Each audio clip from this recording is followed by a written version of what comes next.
భారతదేశ చరిత్రలో గొప్ప యోధులు సువర్ణ అక్షరాలతో లిఖించబడిన పేర్లలో ఛత్రపతి శివాజీ పేరుకు ఎంతో ప్రత్యేకత ఉంది.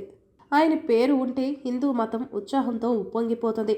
చిన్నతనంలోనే మొఘలుల దాడులలో హిందూ మతం అంతరించిపోతుందని, వారితో యుద్ధంలో ఓడిపోయి అందరూ చేతులెత్తేసిన వేళ శివాజీ మహారాజ్ మండే నిప్పు కడికలా దూసుకొచ్చాడు.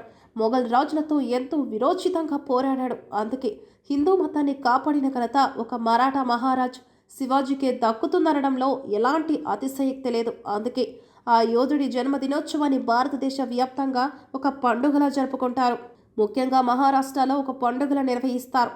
చరిత్రను పరిశీలిస్తే 1674లో శివాజీకి చక్రవర్తిగా పట్టాభిషేకం జరిగింది. అంతటి గొప్ప వీర యోధుడి 394వ జయంతి నేడు. ఈ సందర్భంగా ఆయన పుట్టినప్పటి నుంచి వీరమరణం పొందే వరకు ఎలాంటి విజయాలు సాధించారనే ఆసక్తికరమైన విషయాలను ఇప్పుడు తెలుసుకుందాం. క్రీస్తు శకం 1630లో ఫిబ్రవరి 19వ తేదీన మహారాష్ట్ర పూణే జిల్లాలో ఉన్న జనార్లోని శివనీర్ కోటలో జిజియాబాయ్ షహాజీ దంపతులకు శివాజీ జన్మించారు.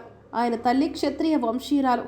శివాజీ పుట్టకముందే పుట్టిన వారంతా చనిపోవడంతో ఆమె శివపార్వతులను పూజించగా శివాజీ క్షేమంగా ఉన్నాడు. దీంతో ఆయనకు శివాజీ అనే పేరు పెట్టారు. శివాజీ మహారాజ్ కన్న తల్లి దగ్గరే పరమత సహనం, మహిళల పట్ల గౌరవంగా ఉండటం నేర్చుకున్నాడు. అతి చిన్న వయసులోనే తాను పుట్టిన భూమికి మేలు చేయాలని, ప్రజలతో ఎలా నడుచుకోవాలో శివాజీకి జిజియాబాయి పూస గుచ్చినట్లు వివరించారు. మరోవైపు తన తండ్రి పూణేలో జాగీరుగా ఉండేవారు. తన తండ్రి దగ్గర నుంచి యుద్ధ విద్యను నేర్చుకున్నాడు. రాజనీతి మెలకువలు నేర్చుకుంటూ తన తండ్రి ఓటముల గురించి అధ్యయనం చేసేవాడు. అప్పుడే సరికొత్త యుద్ధ తంత్రాలను నేర్చుకున్నాడు. శివాజీ 17వ ఏటలోనే కత్తి పట్టాడు. అంతేకాదు 1000 మంది సైన్యంతో వెళ్లి బీజాపూర్కు చెందిన తోర్నా కోటను స్వాధీనం చేసుకున్నాడు.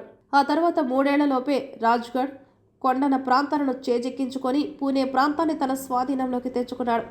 శివాజీ మహారాజ్ ముస్లింల దురక్రమణను వ్యతిరేకించినప్పటికీ తన రాజ్యంలో లౌకికవాదాన్ని పాటించారు. అన్ని మతాల వారిని సమానంగా ఆదరించారు. ఇతర మతాల వారిని కూడా గౌరవించారు. అంతేకాదు హిందువుగా మారిన ఓ వ్యక్తికి తన కుమార్తెనిచ్చి వివాహం కూడా జరిపించారట. ఛత్రపతి శివాజీ స్నేహితుల్లో చాలామంది మహమ్మదీయులు ఉన్నారు. తన సైనిక వ్యవస్థలో కూడా ఎందరో ముస్లింలకు సముచిత స్థానం కల్పించారు.